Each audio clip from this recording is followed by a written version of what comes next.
el problema del poder y la teoría política de Maquiavelo. Hola, buen día. Hoy, con base en la lectura del capítulo Maquiavelo y la teoría política renacentista del libro Historia de la teoría política de Rafael del Águila, daré una breve reseña y reflexión sobre el contenido de la teoría política de Maquiavelo según la lectura.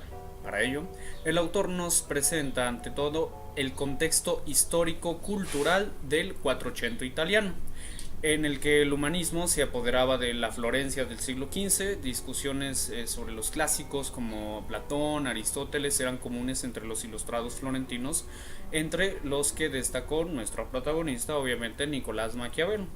Maquiavelo era un hombre letrado, completamente ocupado del contexto sociopolítico en el que vivió, aunque también nostálgico del Imperio Romano, como veremos más adelante. Maquiavelo fue un funcionario de la República de Florencia del siglo XV y el principio del siglo XVI, y su empleo cayó junto con la República y el ascenso de los Medici, tanto en Florencia como en Roma. Hay que recordar que los Medici obtuvieron en el principio del siglo XVI el papado, lo que supuso un duro golpe para él, ya que fue encarcelado y torturado, posteriormente liberado, y a estos hechos debemos su obra cumbre, El Príncipe. Pero, ¿qué hace a El Príncipe un libro tan excepcional?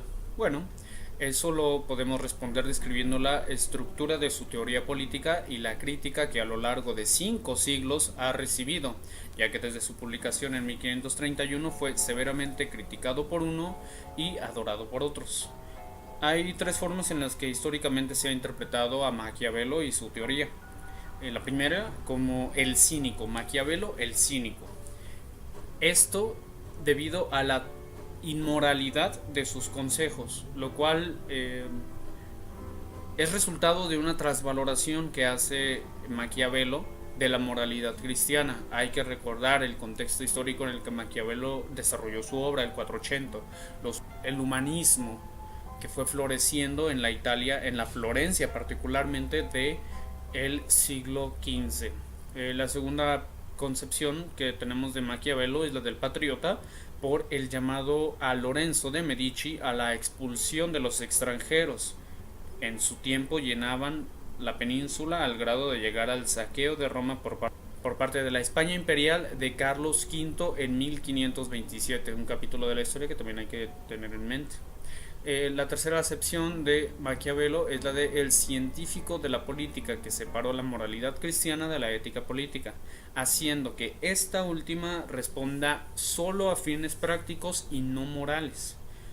Como mencionaba, la transvaloración que hace Maquiavelo de la moralidad cristiana. Esta transvaloración la hacemos apegándonos a la verdad de la cosa.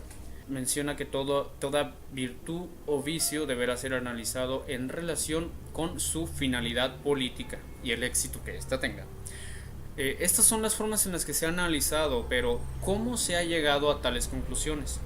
Bien, aquí es donde debemos describir los fundamentos clave en Maquiavelo, siendo el primero de ellos el espíritu humano, descrito como arrogante, lo que hace al hombre ingrato e indigno de confianza. Segundo, la diosa Fortuna, que es cruel y desobediente a toda ley o razón, a la que solo podemos hacer frente con una virtud extraordinaria. Y teniendo estas dos ideas como base, Maquiavelo nos describe 3 formas esenciales de príncipe en su obra. Primero es el nuevo príncipe o zorro, que se encuentra en un contexto inseguro y riesgoso, en el que el mundo ha perdido sus viejos códigos y aún no forma códigos nuevos, en los cuales nuestro príncipe debe estructurar su acción.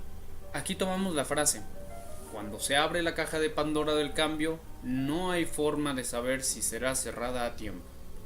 Lo cual demuestra que el nuevo príncipe, que ha sabido llegar al poder por medio de las instituciones débiles que le precedieron, se vuelve necesario cerrar rápido ese camino de cambio y establecer nuevos códigos que le hagan permanecer en el poder. El segundo tipo de príncipe es el del fundador mítico.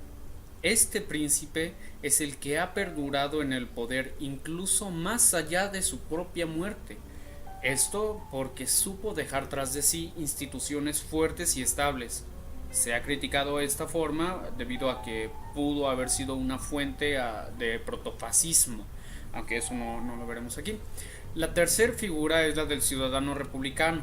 Esta forma no es de un príncipe como tal, sino del pueblo en sí, ya que Maquiavelo encuentra en el pueblo al elemento social y político más importante, pero que es manipulable, ya que se deja llevar por la apariencia y no por lo real.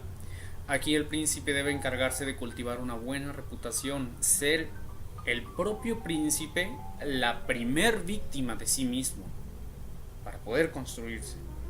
Aquí nuestro protagonista nos da una advertencia importante al mencionar la corrupción del pueblo como el principal obstáculo del príncipe, ya que debe procurar la virtud no solo personal, también la virtud institucional, que obligue a los hombres por necesidad a seguir ese mismo camino virtuoso, ya que Maquiavelo nos menciona que en este afán egoísta, en esta naturaleza egoísta propia del ser humano, la única forma de hacer que desarrolle un comportamiento virtuoso es que le sea necesario, que desarrolle esa necesidad de virtuosismo. La única forma de que desarrolle ese camino, de que se desarrolle en ese camino virtuoso, es que tenga la necesidad de hacerlo. No va a hacerlo por iniciativa personal, va a hacerlo solo si se le obliga prácticamente a ello. Pero ¿qué es la corrupción? ¿Qué es esa corrupción que debemos evitar? Que el príncipe debe evitar del pueblo y de sí mismo. Bien, esta corrupción la define Maquiavelo como un comportamiento egoísta, particularista, la facción de la vida pública y política que se ha privatizado.